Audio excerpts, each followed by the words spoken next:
Okay, got my clubber on. Oh, I haven't got my gloves. Just about to. I need my gloves because the sunlight's getting really.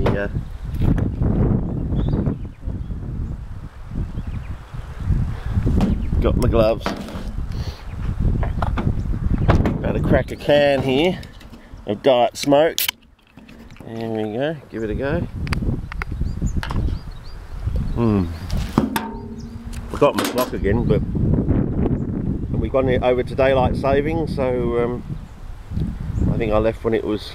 I left about 3:15, which is really 2:15 in normal time. So in other words, it was darker this morning than it was, and it will be brighter for longer as we go now into the summer, and by the 3rd week of February,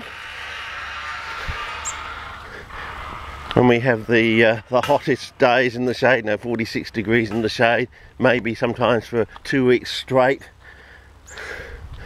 and then the sun doesn't set until about 8:15, which is really 7:45 in real time, real wet or winter time sort of thing. But as we go up here, well, look at that, it still looks slightly damp, but we did have a bit of rain the other day, and so you never know. One year, which I filmed when I had my milk bottle greenhouse, I think it's 2001 or something like that, we had rain and even a bit of hail. I filmed on the plastic of my old milk bottle greenhouse. I think it was early December that year, but that's almost 15 years ago. As I said, we were on the beginning end of a extended drought, and it's like it's nearly 15 years. Normally a drought or El Nino situation is only supposed to last for 10 years, and then we're supposed to flip back into 10 years of wetter years, which I had like when I was growing up in the second half of my childhood in Western Australia. They were the, well, apparently it was supposed to be El Nino, but to my recollection it was probably like La Nina sort of thing. But anyway, a bit of a debate there, I reckon. But anyway, coming up here, I might just have a squeeze in that new section there and end this clip there. But as I said, we're going to go down this thing, see the seep, and maybe cut in there, because I want to cut in there. According to Google Maps, this bit here is larger at this end than it is the other. So I'm thinking of cutting in at the other end, finding where it starts, and basically following the diagonal out here to how far or how deep these acacia thorn bushes, or kangaroo thorn bushes, of Acacia paradoxus, go in there, because that will probably be the extent of the CPs there. As you can see, they've finished, they flowered, they've set their seed, and once those seed pods start to go, and once it starts to go black, that's the time to harvest them. And most of the Whittiquai should be, really, basically the flowers. See the flower, most of the flower pods have spent their seed. But don't worry, as I've probably filmed before, I've got tons of Whittiquai seed at home. Just got too much. That's why I'm sending it out to everybody. And anyway, so we're going to eventually probably come in from the back end of that.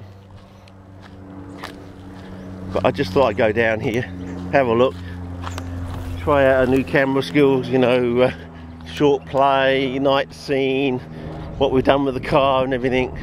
And really it's just a test run, getting ready for next season, when I might be able to, if I'm lucky, get out to some of these further conservation like Ferris McDonald and some of the other interesting ones out there, and maybe even go interstate, I mean, if the ICPS got behind me, I'd take a car trip across the Nullarbor for you to Western Australia, and I'd spend, I mean, if ICPS and CPN wants to get behind me, I'll do that. I'll spend 4-6 months over in Western Australia, just going everywhere for you, filming it, doing basically what I've test run here, and yeah, you get to see all the sights. I'll climb up Bluff Knoll. I'll probably be panting and bitching about the steepness and everything, but at least I'll get a camera up there for you, and I'll have, you know, you'll get this sort of footage, but from the top of Bluff Knoll or something, from the plateau, supposedly plateau at the top of Bluff Knoll, and other places in the Stirling Ranges, and then probably to the Paronga Ups and things like that. But if you want your man down under to go, get on to your local ICPS representative and say, you know, this is a good idea. What sort of funding? I'm a modest sort of person. I'm not going to ask for too much. Basically, it would be petrol and accommodation sort of thing. I mean, you can always graduate it to the quality of the clips that come back to you, you know. And, you know, you pay like for the petrol and accommodation. If you don't like what you're getting, well, you can just like terminate it, and I just come back over to South Australia again. But then again, if it brings back memory from my childhood, I might want to stay over there. So. Yes, yeah.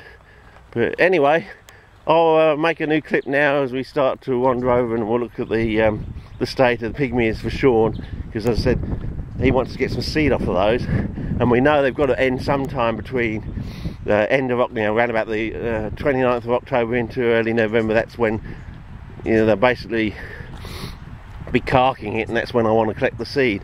Anyway, over and out for this clip now.